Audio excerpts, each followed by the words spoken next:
tea at Taxevity, where you meet people who make life better, our clients and friends. My name is Pramod Sharma, and our guest is Patti Pokorchak, small business sales coach. I met Patti several years ago through the I met Patti several years ago through the Mississauga Board of Trade, and then numerous times at Ryerson alumni events. Most recently, Patti invited me to the Ryerson DMZ, which is the digital media zone, and there I got the opportunity to hold a 400-ounce bar of gold. Now, we weren't allowed to take it with us, but we were allowed to hold it, and that was courtesy of Ian Ball, the president of McEwen Mining, who is also a Ryerson grad. We'll be talking to Patti about a topic which is very important for many of us, selling for non-salespeople. Let's welcome Patti. Hey, thank you, Pramod. Thanks for having me on your show. Well, thanks for joining us. Selling is one of those topics that makes some people cringe because we don't want to be seen as selling, but at the same time, it's important that we do. What are the big challenges that people face when selling? Well, as you mentioned, it's really their attitude, their fear of sales, of being labeled a salesperson. Because there's been, everybody's had an unfortunate experience with a pushy salesperson, so they don't want to be labeled as one of those pushy salespeople. So it's really getting over their attitude that they're there to sell, but they're really there to serve. They're there to help people buy from them. So it's really getting over their attitude. And then what I found is many entrepreneurs haven't had a lot of sales training. So it's actually, if they're natural salespeople, it's helping them become even better. Right, because sometimes you feel that as a professional, you don't want to get sales training because you're already a professional. People should just come to you and hire you. Well, true, but didn't you as an actuary get a lot of training in how to be an actuary? So like a doctor would get, trained to be a doctor, an engineer would be trained. So the sales profession should be treated with respect. It is a learned skill. I don't think anybody's born truly knowing how to sell. If they do sell well, they can sell even better if they could understand and learn about the profession of sales. Yeah, I think you're right, because I didn't have a background in selling, but at the same time I knew it's something I needed to learn, and by investing time and effort, that did make a difference.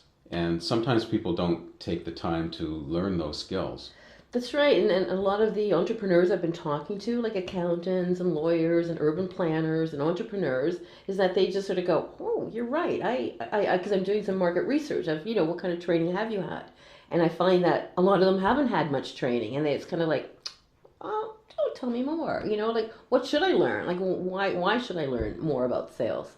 Well, it's because, especially when you're an entrepreneur or a solopreneur, you are your only and best cheerleader. So if you're not promoting yourself and selling yourself and promoting your business, then who is? That makes a lot of sense. Now, what approach do you use to help people who have these aversions to selling? Well, I've sort of deconstructed over the past few decades. I've sold a lot of different things, millions of dollars worth of things around, from mainframe computers for IBM to plants and blank books and trees and shrubs and advertising, and you name it, I've probably sold it or helped my clients sell it. So I took what made me successful and I consider myself a non-sales salesperson. So I'm successful in sales, but my clients don't see me as a salesperson. I'm just Patti that comes and talks to them and walks away with a big order. And so the first thing is to really consider just a conversation. As if, we all talk about having relationships, establishing relationships, because it's typically we're not selling a one-hit wonder. You want to come back and continue the conversation and sell them some more. So you just want to start treating them as a friend, as somebody that you really are interested in, care about. And I think that's, if anything, I was extremely shy and introverted when I first started selling. See, I never would have thought that about you. I know. I was a nerd. I was trained as a programmer. So I was a nerd, and I was, a trained salesperson. But until I found my own way of selling, I didn't really succeed at sales. But once I figured out I'm a very curious person, so I asked a lot of questions. So introverts actually make the best salespeople because they're used to listening.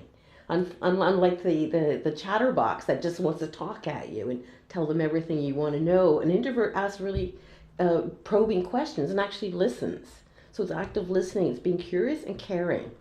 It's interesting you say that because the perception is that extroverts are better at selling, and as you're saying, it does seem that introverts have some skills that can be really good in the whole process. It's funny too, and it just reminds me of something I read that having a positive attitude will get you like twice as many sales as having a pessimistic attitude. So it's your attitude that really reflects. If you think that have value to bring to your prospect, then you're helping them buy from you because you're helping them. Because they want to get rid of their pain or their problem. So you Mm-hmm. just have to show them a way that you can help that, and you're giving them. If I cost $1,000, I'm going to show you $2,000 worth of value. So it's money in your pocket. It's a good investment. Right. You talked about treating someone as your new best friend. Now, how do you do that? Because you want to be sincere also. Right. Um, it's funny when I sort of deconstructed what I do. I realized that my number one priority, if I'm trying to sell to you, is to make you relax. That's my first priority in a sales call, is to make you, because if I'm afraid of selling, you're afraid of being sold too, Okay. right? Because you're even more afraid of me than I am of you. So you've got two fearful people. So you have to really kind of just calm down within myself, and then I want to make you comfortable, and I do that by asking you really simple questions, like what about your family, like questions Okay. about you, and that's the curiosity and the caring, and that's where you start establishing a really easygoing conversation, assuming that I'm actually interested in your answers. Oh, you have to actually be interested too. That's right, and Okay. actually care. So the next time I see you, I talk about, how's your son doing in his third year at university. I pick up on Okay. those type of things. I might have to write it down and put it in my CRM, my customer relationship management system, just to remember, because memory's not the same thing, but it's just knowing, like knowing where we last met, and how was what it felt like to feel that gold bar. It was wonderful. It was wonderful. Now, has selling changed because of the internet? Yeah, so it's a really good question. It really has, because the access to information. I have competitive information that I never dreamed of. I used to have to like fake out and get stuff sent home to get competitive information, Mm-hmm. or pick it up at a trade show. Clients these days, they are way further along in the buying process. So when you look at the selling process and the buying process, they're way further ahead.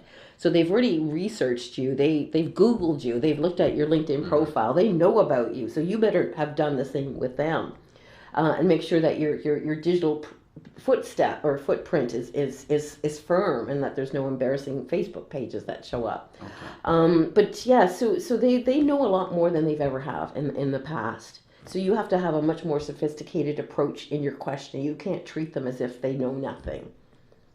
Okay, and do you find that people who are selling are sophisticated enough for today's buyers? It depends. There's always the unfortunate part, unlike engineering or being a doctor, is like there's no barrier to entry in sales. Right. Or there's no, I mean, there is a certification process, but it's not highly used, to be honest. So anybody can go in and get a sales job, the and fail at it, and then they go get another sales job, and they work off their guarantee, and then they go to another one. So that Right. this the key to success is having a salesperson who's been at the same company, working the same territory, and having success year after year after year. So those people will always succeed. The ones, uh, so it is really, there's a lot of pretty bad salespeople out there, mediocre salespeople, to be honest. Yeah, it looks like they definitely need help, and Mm-hmm. that's an area that you can assist them in. What's the best way for people to contact you? Go to my website, smallbizsalescoach.ca. My phone number is 416-951-3842. I'm pretty digitally, I'm on Twitter, Small Biz Sales Co. Pretty active on that, on all sorts of digital media. I'm the only Patti Pokorchak in the world, so Google Pokorchak, and it's my family. It's me. So Okay, well, thank you for visiting us. thanks for. Thanks for joining us for Tea at Taxevity. The Taxevity Insurance Advisory helps you understand insurance and bridges gaps in your coverage. There's no premium for peace of mind. How healthy is your insurance?